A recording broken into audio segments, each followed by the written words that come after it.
Magandang araw po, welcome po sa aking channel, Love9 TV. Patalasasan po, meron po ba kayong mga properties na napapabayaan or non-performing assets? Plan nyo ibenta, pero wala kayong oras sa pagbibenta nito. Kung ito'y pagkakatiwala nyo po sa amin, tawag lang po kayo sa aking numero. Usap po tayo, gawa ko po ng video for free. Yes, libre po, wala po kayong babayaran. Tutulungan po namin kayong mabenta ang inyong property. Kami na po bala sa marketing, sa boosting or paid ads. Even sa tripping, hindi na po kayo mapapagod sa pag-entertain ng mga buyers. Kami na po bala sa lahat. Tawag lang po kayo. Nandito po tayo ngayon sa Better Living Parañaque kung saan meron po tayong bagong video presentation. Isang brand new house and lot na may lot area na 132 square meters. Meron po itong floor area 184 square meters. Ito po yung covered carport na naka-tile flooring at kakasya po ang dalawang sasakyan.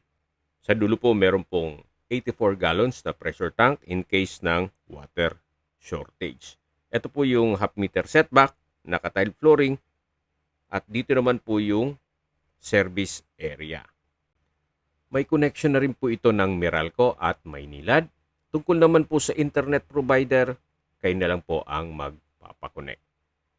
Then, dito po sa likod ng bahay ay meron pong pocket garden at malaki po ang espasyo na pwede nyong gawing open lanay. Yan po yung likod ng bahay. At sa taas po meron pong overhead tank na 500 gallons at meron din pong motor pump. Nasa loob po ito ng isang subdivision na meron pong 24-hour security at flood-free area. Ang kagandahan pa po dito, napakalapit lang po nito sa Doña Soledad na kung saan kompleto po lahat ng business establishments, even hospital. Mamaya po pag-usapan natin sa distance, location at travel time. Pati po presyo nito sa dulong parte ng video natin pag-uusapan. Ito po yung main door na naka-customize wooden door at stainless na doorknob. Welcome po dito sa brand new na bahay ni Madam at Sir. Napakalaki po ng spasyo nitong living area, high ceiling. Napaganda ng disenyo nitong ceiling cove design. At yan naman po yung hagdan o stairs. Dito po sa kabilang side ay meron pong customized sliding glass window na nag-serves as natural sunlight at natural ventilation. Ito naman po yung understairs storage. At mula po dito sa living area, check po natin itong powder room. Naka-solid wood door. Meron po itong water closet, hand basin, medicinal cabinet, at naka-tiled bathroom wall. So mula po dito sa powder room, lilipat po tayo dito sa may formal kitchen. Napakalaki po ng spasyo. Modern design tong kitchen. Then, naka-granite kitchen countertop. Meron pong modular cabinet. May center lamp. Meron pong storage ng kitchen utensils. At dito naman po yung dining area. Naka-ceiling cove design. May center lamp. At may sliding glass window papunta sa open lanay. Ito naman po yung maid's room. Naka-solid wood door. Malaki naman ang espasyo nito. Meron din pong sliding glass window. So maaliwalas naman, hindi mainit. At dito naman po yung sariling toilet and bath. Maayos din po ang toilet fixtures. Naka-tile bathroom wall. May water closet with bidet. Bathroom window. Shower. At meron pong hand basin at medicinal cabinet. Labas po tayo. So dito po ulit yung dining area at ito po yung tinutukoy ko na sliding glass door. Actually, galing na tayo dyan kanina. Yung first part ng video. Yung meron pong pocket garden. At yan naman po yung perimeter fence. So buong property po ay nakabakod na. Ito naman po yung access door na papunta sa service area o dirty kitchen. At dyan po tayo galing kanina. Ito po yung daan papunta dun sa garahe o harapan ng bahay. Balik po ulit tayo dito sa loob. So ito po ulit yung dining area. At ito naman po yung breakfast nook. Then yung kitchen countertop. May gas range, range hood, at stainless sink with faucet. Balik po ulit tayo dito sa living area o salas na napakaaliwalas po. At yan po yung main door. Then paglabas yung garahe. Akyat po tayo, samahan niyo po ako. Ito pong hagdan ay naka-wooden staircase, wooden handrail, at railing. Nandito na po tayo sa second floor. Ito po yung hallway na papunta sa mga kwarto. At yan po yung hagdan kung saan tayo galing kanina na meron pong staircase window. Ito naman po yung master's bedroom. Naka-solid wood door. Napakalaki po ng spasyo. Maganda tong kombinasyon nitong kulay, nitong flooring at wall. Then meron pong customized glass windows. Then naka-ceiling cove design.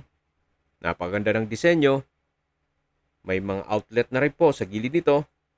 Yan po yung sliding glass windows. Kahit po sa dulo, meron din po mga outlet. Ito naman po yung walk-in closet. So, kaliwat kanan po yan. Na marami po kayong mga kagamitan na mailalagay. Then, naka-soft close hinges. At meron din pong drawer sa loob nito. Halos parehas din po ang disenyo dito sa kabila. Then may drawer sa loob. At meron din pong open shelves. Ito naman po yung toilet and bath. Naka-solid wood door. Then from floor to ceiling po ang tile bathroom wall. May bathroom countertop. Vanity mirror. Shower enclosure. Then overhead shower. At meron pong bathroom window. From floor to ceiling din po ang tile bottom wall. Labas na po tayo. So ito po ulit yung walk-in closet na kanina na i-present ko na sa inyo. High ceiling din po dito sa side nito. Ganun din po dito sa master's bedroom. Meron pong access door dito na papunta naman sa balkonahe o terrace. Ito po yung naka-tubular railing at hanggang sa dulo po yan. Mula naman po dito, matatawag nyo inyong magiging kapitbahay na kung saan tahimik naman po ang lugar. At flood-free area. At malapad po itong concrete road. Makikita nyo naman, kahit magsalubungan o kahit tatlong sakyan ay kakasya po. Pasok na po tayo sa loob para check natin ibang parte nitong bahay. Tunghayin nyo po ulit itong master's bedroom. Napakalaki po ng espasyo at napaganda nitong tile flooring. So mula po dito sa master's bedroom, lalabas po tayo. Balik po ulit dito sa hallway. At ito naman po yung second bedroom. Naka-solid wood door. Then sa spasyo, malaki din po ito. Meron pong customized glass window. May mga outlet na rin sa gilid nito. Napaganda nitong tile flooring. High ceiling. May center lamp. May malaking glass window. Merong wardrobe. At may sariling toilet and bath. Meron din pong hand basin, water closet with bidet. Medicinal cabinet. Shower enclosure. Naka-tile bathroom wall. May shower at meron pong bathroom window. Ito po yung second bedroom na may sariling toilet and bath. Tunghayin nyo po ulit bago tayo lumabas. So naka-solid wood door na rin po ito at ito po ulit yung hallway. Yan yung hagdan. At balik tayo dito sa hallway para ma-present ko sa inyo itong third bedroom. Naka-solid wood door. Then spasyo, ganun din po. Malaki din po ang mga kwarto dito. At hindi lang po doon, meron din po itong sariling toilet and bath na may hand basin, water closet with bidet, medicinal cabinet, shower enclosure, tile bathroom wall, may shower, at bathroom window. So, kompleto po. Every room ay meron pong toilet and bath. At malaki ang mga espasyo. Meron pong customized glass window. may wardrobe, may study table with drawer, at may mga outlet na rin po sa gilid nito.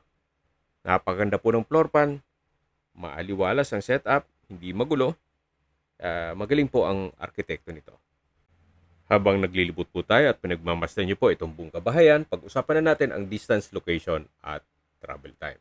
Mula po sa Doña Soledad, ang distance is 2.3 kilometers at ang travel time is 8 minutes. Kompleto na po doon gaya ng public market, groceries, convenience store, drugstore, remittance center, banks, schools, church at hospital.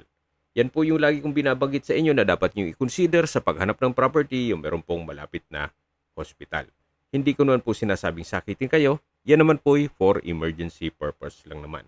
Mula naman po sa SM Bikutan at Skyway Ramp, ang distance is 5 kilometers at ang travel time is 10 minutes. Mula naman po sa Makati, ang distance is 14.1 kilometers at ang travel time is 33 minutes. Ganun din po sa MOA at BGC. 14 kilometers din po ang distance. At 30 to 40 minutes po ang travel time. Kasama na ang traffic. Mula naman po sa airport, ang distance is 12.2 kilometers at ang travel time is 35 minutes. Okay, sa presyo na po tayo. Binebenta po ito ni owner sa halagang 13.8 million pesos. Kung may mga katanungan po kayo, tawag lang po kayo sa aking numero. At sa mga kababayan naman natin na sa ibang bansa, meron po akong Telegram. Sa mga iPhone user man, may message. Meron din pong Imo, Skype, Viber at WhatsApp. Same number lang po, 0917-316-3399. Sa mga nagtatanong naman po ng aming Facebook, meron po aming Facebook page na Nov9TV at Facebook Reels Video. Meron din pong TikTok at Instagram. May ibang YouTube channel po kami na The Nov9TV channel at Nov9TV Listings. Sana po naibigyan nyo ang video presentation. Paki-like and subscribe na lang po sa aking channel para ma-update din po kayo sa aking future listings. Kung sakali po hanap nyo mas malaking sukat na lupa, meron din po kami ibang listings na pwede nyong pagpilian. Huwag po kayo mag-atubiling tumawag sa amin, then let us know your budget para malaman namin kung anong property pwede naming elok sa inyo. Sa lahat pong viewers, subscriber at nagtiwala po sa amin, salamat po sa suporta. Ingat po kayo lagi at yung pamilya.